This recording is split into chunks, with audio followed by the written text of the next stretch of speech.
Hello friends, आप सभी का स्वागत है मेरे channel IAS Maurya ji learning mode में। और आज का हमारा टॉपिक है दिल्ली सल्तनत।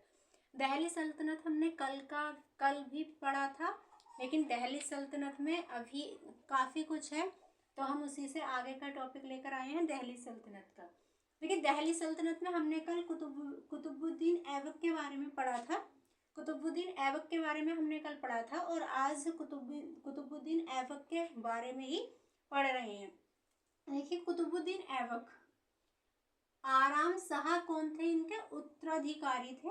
इनके क्या थे? उत्तराधिकारी थे। और इनके बाद में जो आए थे वो हैं इल्तुतमिश। इल्तुतमिश के बारे में हम पढ़ेंगे, कुतुबुद्दीन ऐबक के बारे में। और हम पढ़ रहे थे गुलाम वंश के बारे में। गुलाम वंश के जो संस्थापक हैं वो हैं कुतुबुद्दीन ऐबक। और कुतुबुद्दीन ऐबक के बारे में हमने कल पढ़ लिया था और आज हम पढ़ेंगे इल्तुतमिश के बारे में। इल्तुतमिश के बारे में हम पढ़ेंगे। इल्तुतमिश का अगर कार्यकाल की बात करें तो 1210 से 1236 ईस्वी तक इनका कार्यकाल रहा है। और ये कौन थे? कुतुबुद्दीन ऐबक का दामाद था। कौन? इल्तुतमिश। इल्तुतमिश कौन थे? कुतुबुद्दीन ऐबक के दामाद थे। कुतुबुद्दीन ऐबक की अगर हम बात करें तो मैंने कल के लेक्चर में भी आपको बताया था कि कुतुबुद्दीन ऐबक कौन थे? दिल्ली सल्तनत के वास्तविक संस्थापक थे। कुतुबुद्दीन ऐबक दिल्ली सल्तनत के कौन थे? वास्तविक संस्थापक थे। इल्तुतमिश, देखिए, इल्तुतमिश को क्या कहा जाता है? गुलामों का गुलाम। इल्तुतमिश को क्या कहा जाता है? गुलामों का गुलाम। गुलामों के गुलाम किसे कहा जाता है? इल्तुतमिश को कहा जाता है। इनकी अगर हम काउंटिंग देखें तो देखिए, मोहम्मद गौरी, ऐबक और इल्तुतमिश। मोहम्मद गौरी, उसके बाद कौन है? ऐबक है, और उसके बाद क्या है? इल्तुतमिश है। नोट में करने वाली जो बात है सबसे ज्यादा इम्पोर्टेंट है वो है ऐबक की मृत्यु के समय। ऐबक की मृत्यु के समय यानी कि कुतुबुद्दीन ऐबक की मृत्यु के समय इल्तुतमिश कहाँ क्या थे? बदायूं के सूबेदार थे। ये बदायूं के सूबेदार थे। कौन? इल्तुतमिश।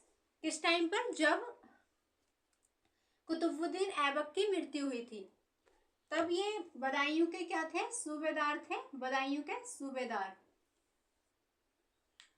देखिए, 1229 ईस्वी में बगदाद के खलीफा में मान्यता पत्र प्राप्त किया था। किसने किया था? इल्तुतमिश ने 1229 ईस्वी में बगदाद के खलीफा में मान्यता पत्र प्राप्त किया था। और 1234 से 1235 में भिलसा और उज्जैन के महाकाल मंदिर को लूटकर नष्ट कर दिया था। तो 1234 से 1235 में इन्होंने क्या किया था? भिलसा और उज्जैन के महाकाल मंदिर को लूटकर क्या कर दिया था? नष्ट कर दिया था। देखिए, तुर्कान ए चहलगानी ये जो है इनका क्या है? एक तुर्कान ए चहलगानी इनका क्या है? शायद टाइटल है इनका, तुर्कान ए चहलगानी। जो क्या है? देखिए, इसमें क्या था? वफादार 40 गुलाम सरदार, यानी कि चालीसा, इसे क्या बोलते हैं? 40 गुलाम सरदारों को चालीसा की टुकड़ी, यानी कि ऐसे वफादार 40 गुलाम जो गुलाम सरदारों की क्या है? टुकड़ी है। और आगे अगर हम बात करेंगे तो 1221 में चंगेज खां को आक्रमण को टाला, यानी कि 1221 में इन्होंने चंगेज खां के आक्रमण को क्या कर दिया? टाल दिया। और फिर इन्होंने क्या किया? उसके बाद चंगेज खान के आक्रमण को टालने के बाद जलाउद्दीन माघवरुनी को शरण नहीं दी। जो कौन थे? जलाउद्दीन थे। जलाउद्दीन माघवरुनी को इन्होंने क्या है? अपने यहाँ पर शरण नहीं दी। और क्या किया इन्होंने? आगे सिक्कों पर खलीफा का प्रतिनिधि के रूप में नाम अंकित कराया। जो सिक्के थे उस टाइम पर उस पर इन्होंने क्या किया था? खलीफा का प्रतिनिधि के रूप में नाम अंकित कराया, यानी कि अपना इन्होंने टाइटल खलीफा बना दिया था। उसी को सिक्कों पर क्या करा दिया था? इन्होंने अंकित करा दिया था। उसी नाम को अपने सिक्कों पर लिखवा दिया था या अंकित करा दिया था। टकसाल के नाम लिखने की परंपरा शुरू की, यानी कि जो टकसाल होते हैं उन पर क्या कर दिया इन्होंने? नाम लिखने की परंपरा को क्या कर दिया? स्टार्ट कर दिया, शुरू कर दिया। और इनके टाइम पर जो सिक्के चलते थे वो किस किस के थे, चांदी का था, टंका का था और तांबा पीतल का था।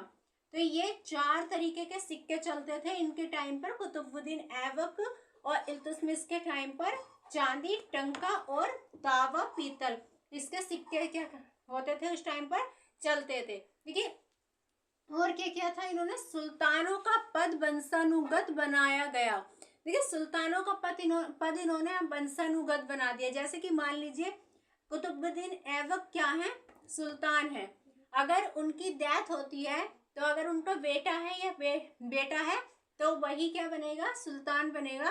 और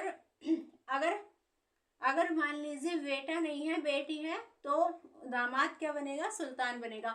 तो इन्होंने जो क्या किया था, सुल्तानों का पद क्या कर दिया था, वंशानुगत कर दिया था। आज की जो हमारी वीडियो दिल्ली सल्तनत के बारे में थी इतनी ही है। नेक्स्ट वीडियो में हम दिल्ली सल्तनत का ही नेक्स्ट टॉपिक लेकर आएंगे, और तब तक के लिए धन्यवाद।